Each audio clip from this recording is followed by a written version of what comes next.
बिस्मिल्लाहिर्रहमानिर्रहीम। अस्सलामु अलैकुम वरहमतुल्लाहि वबरकातुहू। व्यूअर्स, आज हम फ्रैक्शनल इनक्वालिटी सॉल्व करनी सीखेंगे। इस लेक्चर का मकसद ये है कि फ्रैक्शनल इनक्वालिटी किस तरह एक्चुअली सॉल्व की जाती है वो डिस्कस किया जाए। मैंने देखा कि अक्सर स्टूडेंट्स के कॉन्सेप्ट फ्रैक्शनल इनक्वालिटी को सॉल्व करने में ज़रा उनको डिफ़िकल्टी पेश आती है और उनके कॉन्सेप्ट्स जो हैं वो ठीक नहीं है। अभी हम स्टेप वाइज देखेंगे। जब फ्रैक्शनल इनक्वालिटी सॉल्व करेंगे तो स्टेप वाइज देखेंगे कहाँ जाके स्टूडेंट जो हैं वो उसको गलती करते हैं और ऐसा ऑपरेशन लगा देते हैं जो इनक्वालिटी के लिए नहीं लग सकता। तो वो सॉल्व करके सोल्यूशन निकाल लेते हैं और फिर वो या तो सोल्यूशन उसका गलत निकलता है या फिर सोल्यूशन का कंप्लीट सोल्यूशन नहीं निकलता। तो आज मैंने एक एग्जांपल जो डिस्कस करनी है वो दो तरह हम उसका फ़ायदा उठा सकते हैं। कि एक तो ये बात तो पहले बता दूं आपको कि मैथमेटिक्स ए कोर्स का पेपर 1 जो है उसमें ये कैलकुलस में पढ़ाई जाती है और फ्रैक्शनल इक्वालिटी जो हम डिस्कस करने लगे हैं वो मैंने एक क्वेश्चन पेपर पंजाब यूनिवर्सिटी का जो BA BSc में 2016 में आया हुआ है, क्वेश्चन नंबर 1 का ए पार्ट, वो मैंने क्वेश्चन सेलेक्ट किया है। तो उसी क्वेश्चन को इस तरह से हम डिस्कस करेंगे कि आप हर किस्म की फ्रैक्शनल इक्वालिटी जो है वो सॉल्व कर सकेंगे। आप बस उसके स्टेप्स जो हैं जो मैं वीडियो में आपको लेक्चर में डिस्कस करूंगा उनको ज़रा मेमोराइज़ कीजिएगा, याद कीजिएगा और वो अपना कॉन्सेप्ट क्लियर कीजिएगा कि जो ऑपरेशन हम नहीं कर सकते इनको फ्रैक्शनल इक्वालिटी के लिए वो आपने नहीं करने। कैलकुलस बुक टू फॉलो, जैसे आपको पता है कि वो कैलकुलस 1 है जो मेरी 2017 में ये पब्लिश हुई थी। इससे पहले भी कैलकुलस की किताब पब्लिश हुई है लेकिन वो कैलकुलस थी और ये अब कैलकुलस 1 का पोर्शन उसमें से लिया हुआ है। BA BSc associate degree mathematics A course 1 के लिए है।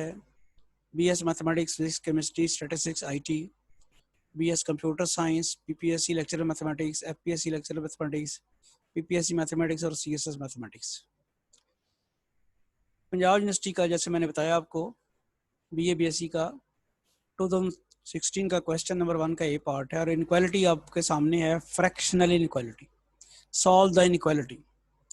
इसे फ्रैक्शनल इनक्वालिटी क्यों कहते हैं? क्योंकि ये एक फ्रैक्शन है, समथिंग ओवर समथिंग, और ये समथिंग ओवर समथिंग ये जरा थोड़ी सी कॉम्प्लिकेटेड फ्रैक्शनल इनक्वालिटी है जिसकी दोनों साइड्स के ऊपर फ्रैक्शंस हैं। वैसे एक साइड पे भी फ्रैक्शन हो तो फ्रैक्शनल इनक्वालिटी होगी। तो हम देखते हैं कि क्या आप गलती करते हैं इस इनक्वालिटी को सॉल्व करने के लिए। इस किस्म की इनक्वालिटी को सॉल्व करने के लिए आप क्या गलती करते हैं? Solve the inequality. सोल्यूशन पे आते हैं हम। मैंने इनक्वालिटी लिखी। अब आपके जहन में सबसे पहला क्या काम आता है जो मैंने पढ़ाते हुए देखा बच्चों को? तो जब ये क्वेश्चन इस किस्म का उनको देते हैं तो सबसे पहला वो काम ये करते हैं कि दोनों तरफ से एक्स कैंसिल कर देते हैं। ये सबसे बड़ी ब्लंडर है इनइक्वालिटी में। इस तरह आपने दोनों तरफ एक्स को कैंसिल नहीं करना। आपको नज़र आ रहा है ये कट जाता है लेकिन ये काटना नहीं है। ये मेथड बिल्कुल सिरे से गलत है। इसलिए मैंने आपको ये जो आपके जहन में सबसे पहले आता था कि जी हम इसको कैंसिल कर दें, वो गलत है।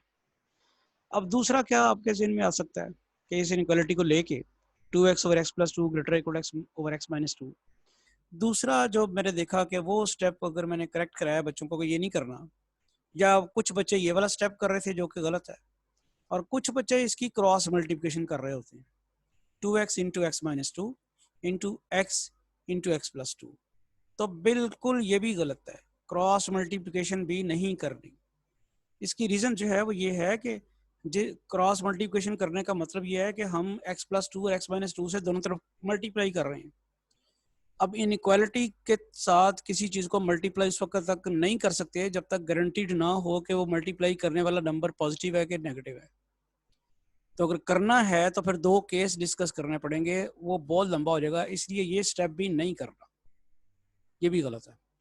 अच्छा भी, अब ना तो ये स्टेप करना है और ना ये स्टेप करना है, फिर अब करना क्या है? करना ये है कि आपने राइट हैंड साइड को उठा के लेफ्ट हैंड साइड पे ले आ जाना, नेगेटिव साइन मान जाएगा। और ये जो लेफ्ट हैंड साइड आई है इसको लेफ्ट हैंड साइड पे ही इसका एलसीएम लेके सॉल्व करना। एलसीएम लेंगे तो क्या आएगा? X plus 2 into x minus 2, x plus 2 x into x minus 2 minus x into x plus two. ये आपने पहले एलसीएम लिया जो कि x plus two into x minus to आया, फिर आपने एक्स माइनस टू को इससे मल्टीप्लाई कराना है। इसको ये क्रॉस मल्टीप्लिकेशन नहीं कहलाती, ये लेफ्ट हैंड साइड ही है, ये एलसीएम लेके आप सिंप्लीफाई कर रहे हैं। इसके बाद थोड़ा सा एक्सप्रेस करते हैं तो वो 2x² minus 4x minus x² minus 2x over x plus two into x minus to. ये आपने सिंप्लीफिकेशन थोड़ी सी कर ली।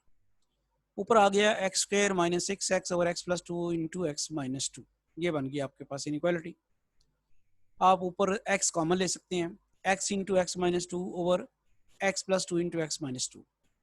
अब तक हमारे पास 4 फैक्टर्स बन गए हैं। एक कौन सा x है, एक x माइनस 6 है, एक ये x प्लस टू है और एक क्या x माइनस टू। अब आपने करना ये है कि ये चारों के चारों फैक्टर जो हैं इनको जीरो के बराबर पुट करके x की वैल्यूज निकालनी। पहला जो है x into x minus 6 is equal to zero, numerator हो गया। डिनोमिनेटर क्या हो गया, x plus two into x minus two is equal to zero. यहाँ से x की वैल्यू एक तो जीरो आई और एक x की वैल्यू 6 आई। यहाँ से ये ज़रा गौर कर लें, ये जो हमारे पास ये वाला एक्सप्रेशन है इसमें से एक x की वैल्यू जीरो आई है और एक x की वैल्यू 6 आई है। यहाँ से एक x की वैल्यू माइनस टू आई है और एक x की वैल्यू 2। अब जो फाइनल हमारा स्टेप है वो ये है कि हमने ऑर्डर वाइज नंबर लाइन के ऊपर ये जो एलिमेंट्स आए हैं वो लगाने हैं। क्या क्या आए हैं हमारे पास, एक आया x is equal to zero, एक आपके पास आया है x इज इक्वल टू 6, एक x is equal to minus two और एक x इज इक्वल टू 2। अब इनमें सबसे छोटा नंबर जो है वो कौन सा है, जारी बात है वो माइनस टू है। अब आप नंबर लाइन खींचेंगे और नंबर लाइन खींचने के बाद सबसे पहले आप माइनस टू मार्क कर लेंगे। माइनस टू के बाद कौन सा नंबर आ जाता है, वो जीरो आता है, फिर आप जीरो मार्क कर लेंगे। उसके बाद कौन सा आता है, टू आता है, वो टू मार्क कर लेंगे। और उसके बाद फाइनली हमारे पास 6 आता है। ये मैंने वो वाले नंबर जो यहाँ मेरे पास आए थे, एक्स की जो वैल्यूज आई थी वो नंबर लाइन के ऊपर तरतीब से मैंने मार्क कर ली। नंबर आए थे 4, 1 2 3 4 और रीजन बने हैं 5, 1 2 3 4 और 5। ये रीजन्स हैं नंबर लाइन के ऊपर जो जिनकी पार्टीशन की है इन नंबर्स ने, -2 0 2 और 6 ने। नेक्स्ट स्टेप जो है, अब हमने करना ये है कि ये जो गिवन इनइक्वालिटी थी x into x minus 6 over x plus two x minus to, जो मैंने गिवन इनइक्वालिटी को सिंप्लीफाई करके ये ले आए हुए थे, इसका साइन चेक करना है। साइन इन ही रीजन पे ये जो सॉल्यूशंस आएंगे ना, ये जो हमारे पास 5 रीजन आए ना, इनमें से यार ये रीजन सोल्यूशन है या ये रीजन सोल्यूशन है या ये रीजन सोल्यूशन है या ये रीजन सोल्यूशन है या ये रीजन सोल्यूशन है, या इनमें से कुछ रीजन सोल्यूशंस हैं और कुछ नहीं है। हमने करना अब क्या है कि हमने इन रीजन्स के कोई पॉइंट लेके ना और इस इनइक्वालिटी का साइन चेक करना है। मुझे आप ये बताएं कि मैं अगर इस रीजन का पॉइंट कोई लूंगा तो ये एंड पॉइंट नहीं लेने, आपने रीजन का पॉइंट लेना है, तो फिर मुझे -3 लेना पड़ेगा। इस रीजन के पॉइंट, रीजन का कोई पॉइंट लेके चेक करने के लिए मुझे -3 लेना पड़ेगा। इस रीजन के लिए मुझे -1 लेना पड़ेगा। इस रीजन के लिए मुझे 1 लेना पड़ेगा। इस रीजन के लिए मुझे मैं 3 भी ले सकता हूँ, 4 भी ले सकता हूँ, 5 भी ले सकता हूँ। इस रीजन के लिए मुझे 7 लेना पड़ेगा या उससे ऑनवर्ड। तो मैं ये देखता हूँ कि मुझे सबसे आसानी कौन सी है, कौन सा नंबर पिक करने में मुझे सबसे ज़्यादा आसानी है। आप बताएं ज़रा कौन सा नंबर पिक किया जाए तो मुझे सबसे ज़्यादा आसानी है। मुझे ये लग रहा है कि अगर मैं ये वाला रीजन ले लूँ जो कि ये वाला रीजन है, तो मुझे सबसे ज़्यादा आसानी रहेगी साइन चेक करने के लिए, क्योंकि इसमें मुझे 1 पुट करना पड़ेगा। 1 मैं ज़रा पुट करके आसानी से इसकी कैलकुलेशन कर लूँगा। अदरवाइज जब मैं यहाँ पे 3 पुट करता हूँ ज़रा डिफिकल्ट आएगा, -1 पुट करके भी डिफिकल्टी आएगी, थोड़ी सी लेंथ हो जाएगी, -3 करके भी और 7 करके भी। तो जो सबसे आसान मुझे नज़र आ रहा है वो ये वाला रीजन नज़र आ रहा है इस वक्त। इसका .1 इसमें पुट करके मैं इसका साइन चेक करता हूँ। किया जी मैंने साइन चेक, एक्स की जगह 1 पुट किया, इस एक्स की जगह 1 पुट किया, इस एक्स की जगह भी 1 पुट किया, इस एक्स की जगह भी 1 पुट किया। मेरे पास ऊपर तो बन गया -5, नीचे बन गया 3 इंटू -1, ये बन गया 5/3। अब 5/3 जो है वो ग्रेटर देन 0 है, यानी जो इनइक्वालिटी थी उसका साइन जो है x की वैल्यू 1 के ऊपर साइन क्या आ गया, पॉजिटिव। अब ये याद रखें बात कि जो रीजन हमारे पास है अंडर कंसिडरेशन, उस रीजन में अगर एक पॉइंट के ऊपर साइन जो आया है वो पूरे रीजन में वही साइन होगा। यानी यहाँ मैंने 1.1 लिया था, और 1 के ऊपर मेरा साइन जो है इनइक्वालिटी का क्या आ गया है, पॉजिटिव। तो इस पूरे रीजन में साइन जो है वो पॉजिटिव आएगा।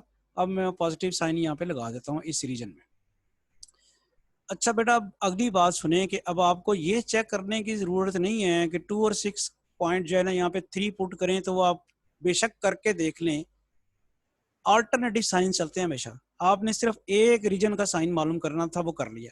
अगर आपने ये सही मालूम कर लिया तो अगले रीजन का साइन लाजमी नेगेटिव होगा। आपको अगर नहीं यकीन आता तो 2 और 6 के दरमियान कोई भी पॉइंट इसमें पुट करें, you will get the negative sign of this thing.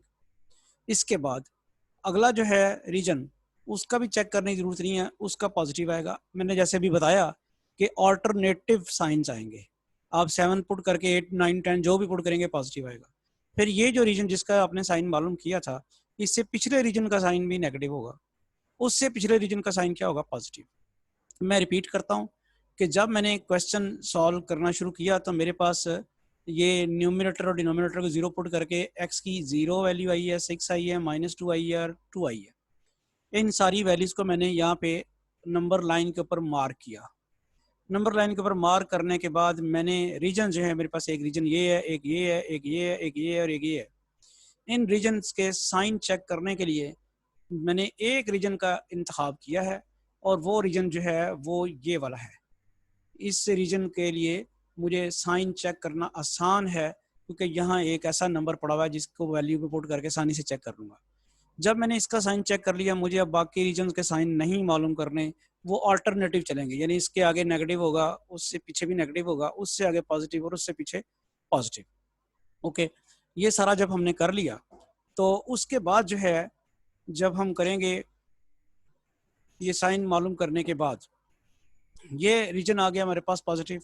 अब आप बड़े गौर से देखें कि आपके कौन कौन से रीजन जो हैं वो आपकी इनइक्वालिटी का अपना साइन क्या है। जो गिवन इनइक्वालिटी थी उसका अपना साइन जो है, that's once again positive sign. ये देखें ना, जो इनइक्वालिटी गिवन थी जिसको आपने सिंप्लीफाई करके देखा, उसका अपना साइन कौन सा था, वो पॉजिटिव है।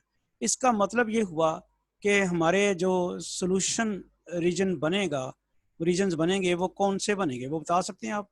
वो रीजन वो बनेंगे जिनके साइन जो हैं वो पॉजिटिव हैं। जहाँ जहाँ कौन कौन से रीजन है, एक ये वाला रीजन है और एक ये वाला रीजन है, एक ये वाला रीजन है।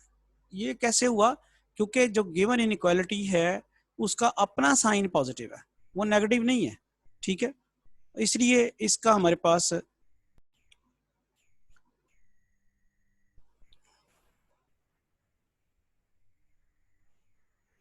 तो हमारे पास अब चूंकि इनइक्वालिटी जो थी उसका अपना साइन जो है वो आपने देखा कि इनइक्वालिटी का अपना साइन चूंकि पॉजिटिव है, तो हमने जो अभी लेबर की है उसमें वो वाले रीजन सेलेक्ट कर लेंगे जिनके साइन पॉजिटिव है। एक ये वाला रीजन, एक ये वाला रीजन, एक ये वाला रीजन। तो ये 3 सेट्स आएंगे। ये -इन्फिनिटी से -2 तक है, ये 0 से लेके 2 तक है और ये 6 से ऑनवर्ड है। अब हमारा एक फाइनल टच रह गया है। हमने सिर्फ ये देखना है कि हमने रीजन्स का तो पता चल गया कि -2 से पहले वाला सोल्यूशन है, 0 से 2 के दरमियान वाला सोल्यूशन है, 6 से ऑनवर्ड सोल्यूशन है। लेकिन अभी हमें एक मसला रह गया कि ये जो पॉइंट्स एंड पॉइंट्स हैं रीजन्स के, क्या ये भी कोई सोल्यूशंस होंगे कि नहीं होंगे। उसके लिए हम ज़रा देखते हैं कि मैं x की जगह अगर -2 पुट करूँ तो डिनोमिनेटर क्या हो जाता है, 0 हो जाता है। तो डिनोमिनेटर 0 तो अलाउड नहीं है, इसलिए -2 तो मेरे सोल्यूशन में नहीं आएगा। -2 सोल्यूशन में नहीं आएगा तो मैं फिर -2 को होल से रिप्रेजेंट कर देता हूँ। इसी तरह मैं जब 2 पुट करता हूँ, डिनोमिनेटर मेरा 0 बन जाता है। तो डिनोमिनेटर 0 पुट हो जाए तो वो तो पॉइंट नहीं आएगा, वो सोल्यूशन में नहीं आएगा, वो तो डिनोमिनेटर 0 करके इन्फिनिटी दे देगा। लिहाजा ये पॉइंट भी मैंने सर्कल कर दिया है। अब 0 को चेक करें, 0 का कोई इशू है नहीं है। x की जगह 0 पुट करें तो आंसर 0 आ जाता है। और ये जो इनइक्वालिटी है उसमें 0 अलाउड है क्योंकि वो इक्वल का सिंबल पड़ा हुआ ना, ये जरा गौर करें, यहाँ इक्वल का सिंबल भी पड़ा हुआ है। x इज इक्वल टू 0 फिर इसलिए अलाउड होगा। अगर ये इक्वल ना होता, सिर्फ ग्रेटर देन होता, तो फिर x इज इक्वल टू 0 भी अलाउड नहीं होना था। इसलिए मैंने x इज इक्वल टू 0 को फिर फील्ड सर्कल से यहाँ पे लेबल किया है। इसी तरह आप लेबल करते हैं 6 को फील्ड सर्कल से, आप गौर करें वो भी हो जाएगा क्योंकि x की जगह 6 पुट करने से 0 आ जाएगा और 0 स्टिल अलाउड है क्योंकि इक्वलिटी लगी हुई है, इक्वलिटी भी लगी हुई है, इसलिए 0 अलाउड है। लिहाजा हमारे पास पता ये चल गया कि जो सोल्यूशन हमने लिखना है उसमें -2 को इंक्लूड नहीं करना, 0 को इंक्लूड नहीं करना, 0 को इंक्लूड करना है, 2 को नहीं करना और 6 को करना है। तो अब हम पहले ही तलाश कर चुके हैं कि एक तो ये सोल्यूशन है रीजन ए, फिर इसका मतलब माइनस इन्फिनिटी से लेके -2 तक का सोल्यूशन होगा जिसमें -2 शामिल नहीं होगा। फिर 0 से लेके 2 तक का होगा जिसमें 0 शामिल होगा और 2 शामिल नहीं होगा। उसके बाद फिर 6 से इन्फिनिटी तक होगा जिसमें 6 शामिल होगा और इन्फिनिटी शामिल नहीं होगा। तो ये हम नंबर लाइन के ऊपर इसकी जरा एक दफ़ा फिर रिप्रेजेंटेशन कर देते हैं। ये नंबर लाइन होगी जैसे अभी आपने, जैसे यहाँ पे आपने एक्सप्लेन किया। तो -2 से पहले वाला सोल्यूशन है, 0 से 2 के दरमियान वाला सोल्यूशन है, 6 से ऑनवर्ड सोल्यूशन है। तो we conclude that the set -infinity to -2, ये वाली जो ब्रैकेट होती है, ये वाली ब्रैकेट ये इंडिकेट करती है कि ये -2 शामिल नहीं है। तो इसके बाद यूनियन लेंगे हम, फिर वो क्या होगा 0 2, ये 0 जो है वो शामिल चुके हैं, इसलिए ये वाली जो ब्रैकेट स्क्वायर ब्रैकेट है ये इंडिकेट करती है कि 0 शामिल है, और ये वाली ब्रैकेट ये इंडिकेट करती है कि 2 शामिल नहीं है। तो हमारे पास ये तो दोनों सॉल्यूशंस, एक एक दो रीजन जो हमारे पास थे, एक ये वाला रीजन और एक ये वाला रीजन, तो मैंने लिख दिया है। ये वाला रीजन किसको रिप्रेजेंट करता है, -इन्फिनिटी से -2 तक। ये वाला रीजन जो है -इन्फिनिटी से -2 तक को रिप्रेजेंट करता है, वो यहाँ पे आ गया। और इसी तरह दूसरा जो रीजन है, जो 0 से लेके 2 तक का ये वाला रीजन जो है, वो यहाँ पे आपके पास आ गया है। ये तीसरा रीजन रह गया, और वो रीजन है क्या, 6 से इन्फिनिटी तक, जिसमें 6 शामिल है। तो वो रीजन भी आपके पास यहाँ आ गया। तो इस तरह से आपने पूरा सोल्यूशन जो है वो इसका लिख लिया है। We conclude that -infinity to -2 union 0 to 2 union 6 to infinity is the required solution of the given inequality। Hopefully आप सबको क्लियर होगी कि किस तरह से ये जो फ्रैक्शनल इनक्वालिटी है इसको हमने सॉल्व करना होता है। और अगर कोई क्वेश्चन हो तो you can ask in the comment box.